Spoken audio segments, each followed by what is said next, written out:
Hey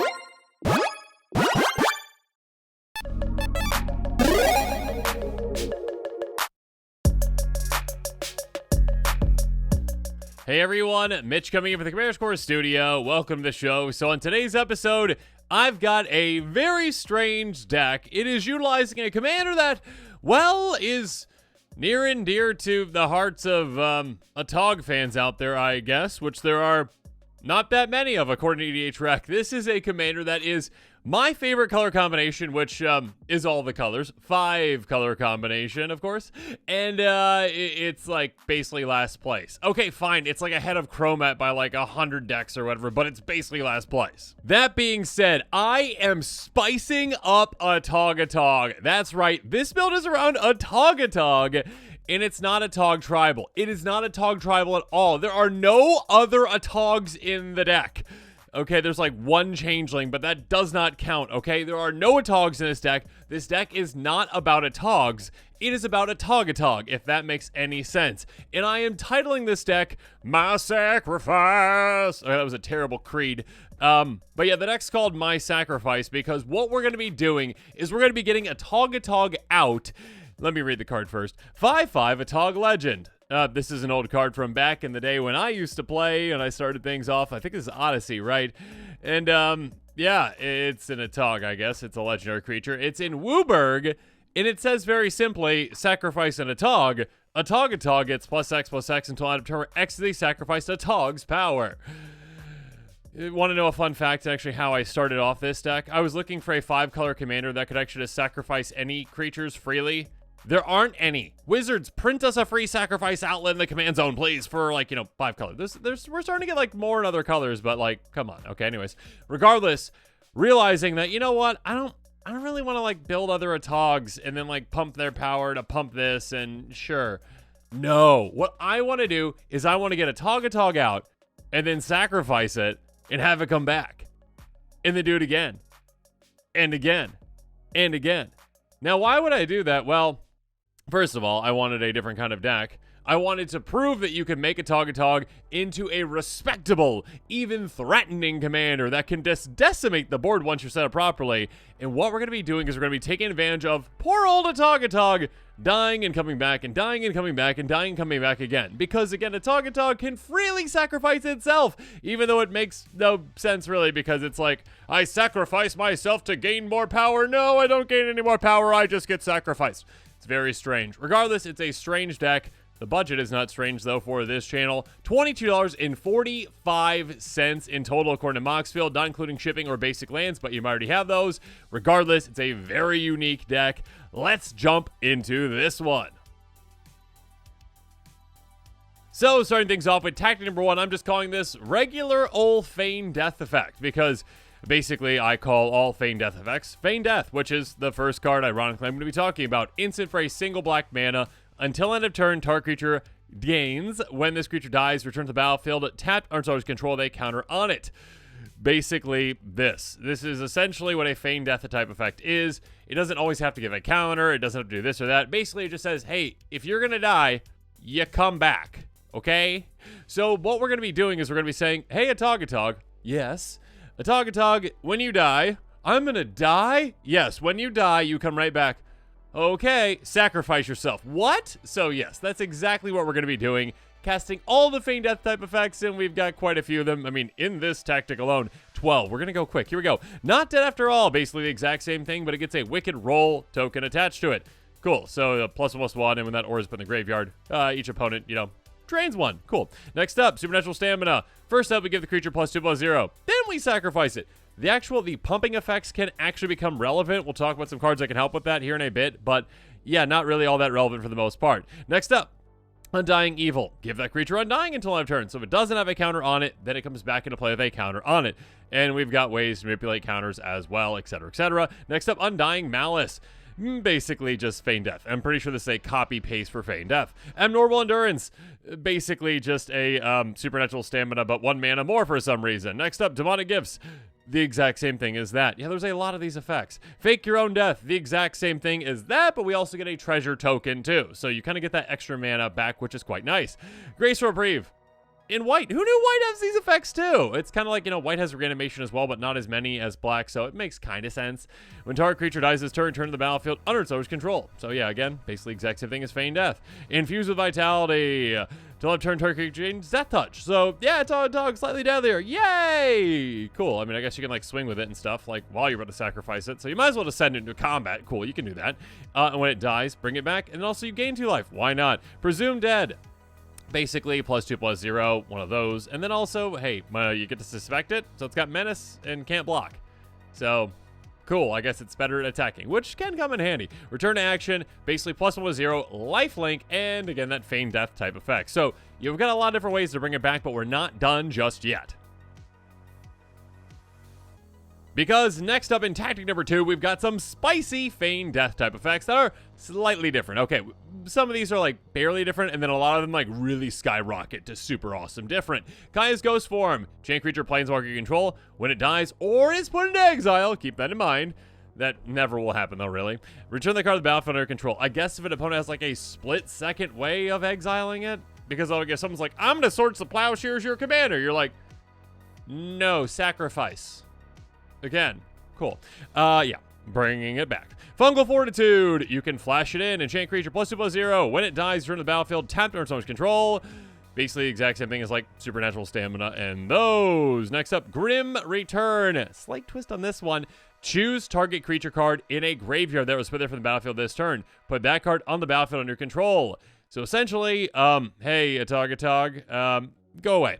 Now come back. Or, hey, an opponent just lost a really good creature. Mine. See, it's a way to kind of like steal a creature too. Speed Witch minions return. Flash it in, enchant creature. When enchant creature dies, turn that card to the battlefield under your control. So you can actually attach this to an opponent's creature. And again, when it gets taken out, take it. Or again, just Atogatog fun times. Antler Skullcan. Pay 2. Target white creature gains persist until end of turn. This is a Scarecrow that is just really kind of janky, but what Scarecrow isn't janky? I guess Reaper King. Regardless, being able to pay 2 to make our Atogatog have persist means, guess what? It's going to be coming back. And again, keep in mind all those other counter synergies that we have, especially one that I'll talk about here in a little bit.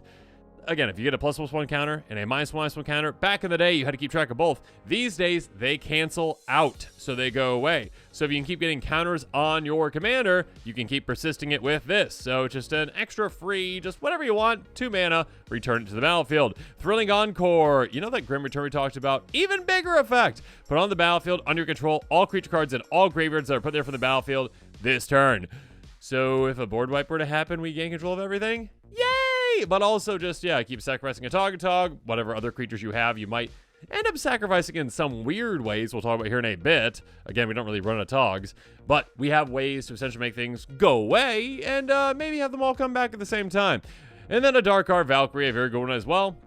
Flying Vigilant, Angel 4/5. Tap whenever target creature other than Darkar Valkyrie dies this turn. Return that card to the battlefield under control. Again, a repeatable way. We don't really have ways to untap it, but like once with each trip on the table to bring Atogatog back, which can be very helpful. But now we've got to talk about the golden pig of this deck, a legend in its own right, Marchesa the Black Rose, Atogatog's best friend. That'd be a fun, like, little buddy cop show, like, Marchesa, what's going on over there? Atogatog, I don't know. Yeah, that's how it would go. A 3/3 human wizard for 4 mana in Grixis Dethrone, which means that if you attack the player that's got the most life or tied for the most life, you get a counter on that creature. And then, I guess I should say for this one specifically, but then other creature control also have Dethrone, so then that means that they get the same thing. So again, if Atogatog swings at player with the most health, we get a counter on it, which is huge because whenever a creature control they counter on it dies, return that card to the battlefield under your control at the beginning of the next end step. So, repeatable ways to bring back our creatures. Yes, sign me up, please, for that. Absolutely.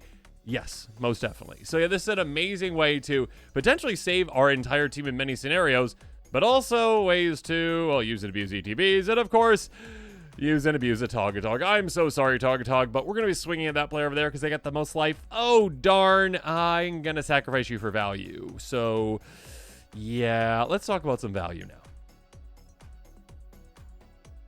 Moving on to tactic number 4, we've got Winatog. Yeah, this is where I start naming all the tactics at Atog. in some way. Most of them, at least. Here we go. Kellen joins up a legendary enchantment for 3 mana and Bant. When it enters the battlefield, you may exile a non-land card with mana value 3 or less from your hand. If you do, it becomes plotted. So basically, you can cast it at sorcery speed on a later turn. So yeah, basically free cast later. That's nice. But more importantly, though, whenever a legendary creature you control enters the battlefield under your control, put a +1 counter on each creature you control. So essentially, again, our Atogatog leaves. Our Atogatog feigns death. Our Atogatog comes back. All of a sudden, we get this trigger. Then we get it again. And we get it again. And we get it again. Plenty of ways to get a lot of counters on a lot of our creatures. So do keep that in mind. And keep in mind those counter synergies we talked about earlier. Speaking of synergies, though, Mere Entity. Okay, again, when I said earlier we don't have any Atogs in the deck, I wasn't lying. But again, people are like, changelings, changelings. Yes, technically, Mere Entity is a changeling, which means that at all times, it is also a vampire, a wizard, and yes, in a Tog. So I am running one Atog in the deck outside of Atogatog, and it is a changeling, and it's this amazing one. A 1/1 shapeshifter with changeling that says, pay X until end of turn, creatures you control base power dose XX and gain all creature types.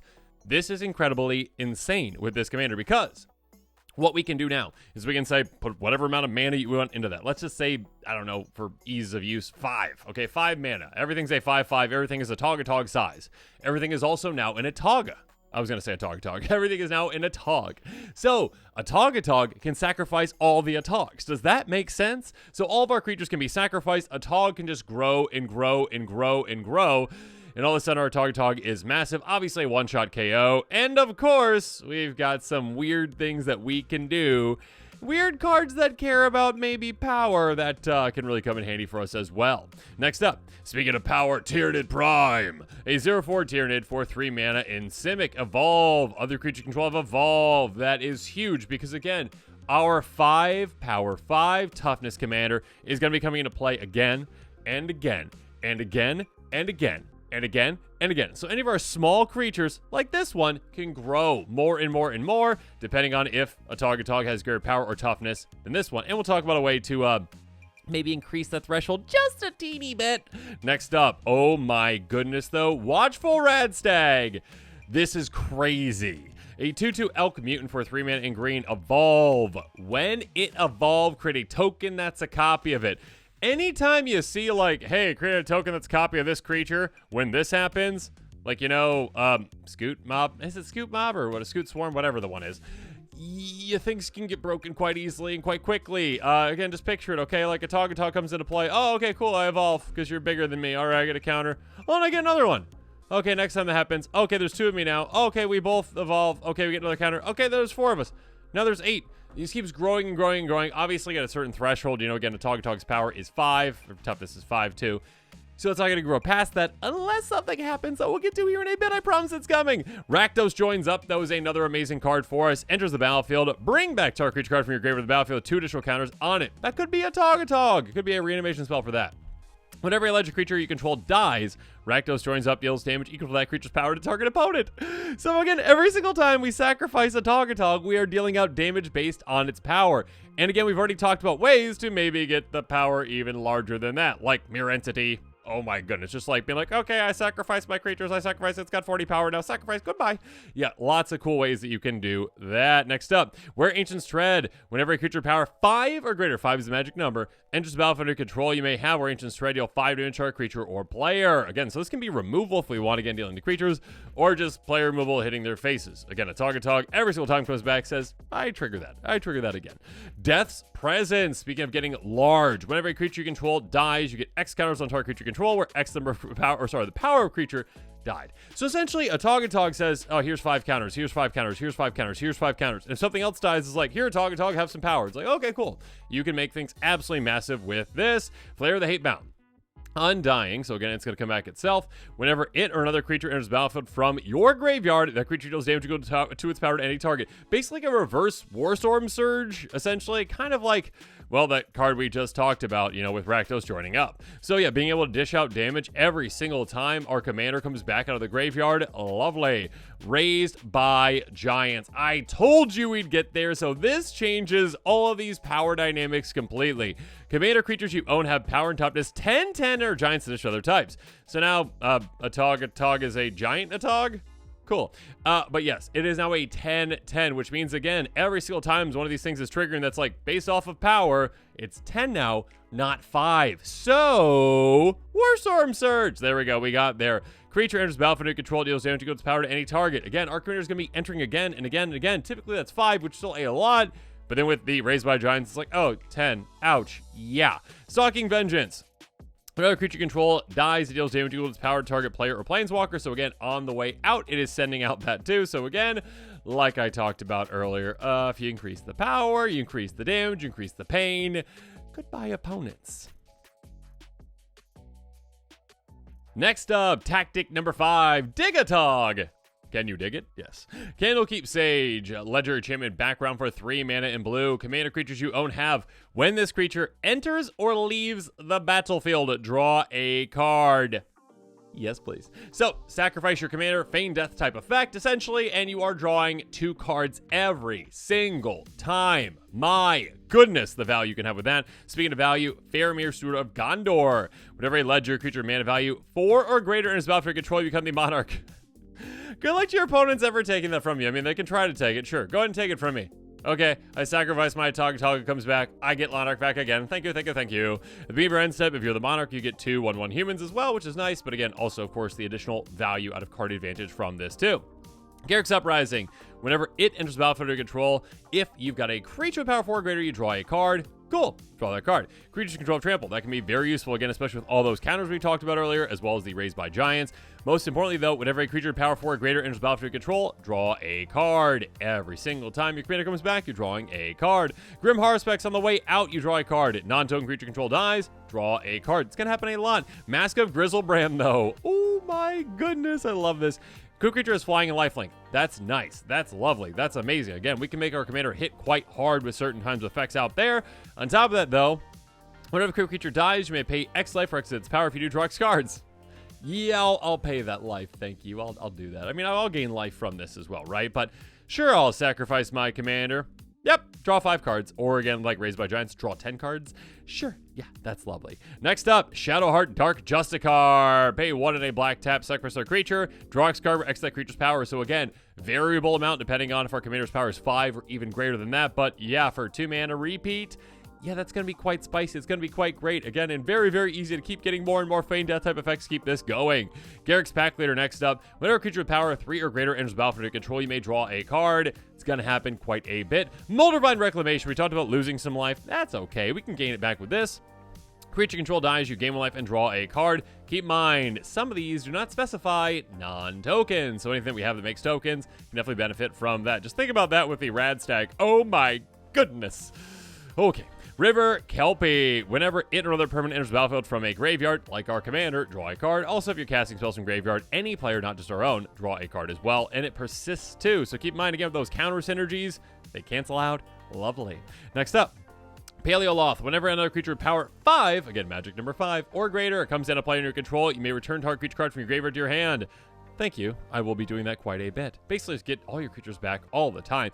Overall Observer. Whenever creature control with power or toughness 4 or greater dies, draw a card. Almost got ahead of myself there. I was about to say power 5 again, but no. Toughness 4 or greater, we meet that requirement. And again, we can have a lot of things meet that requirement with those counter synergies we talked about, like Kellen joins up. My goodness, the value we can have out of this.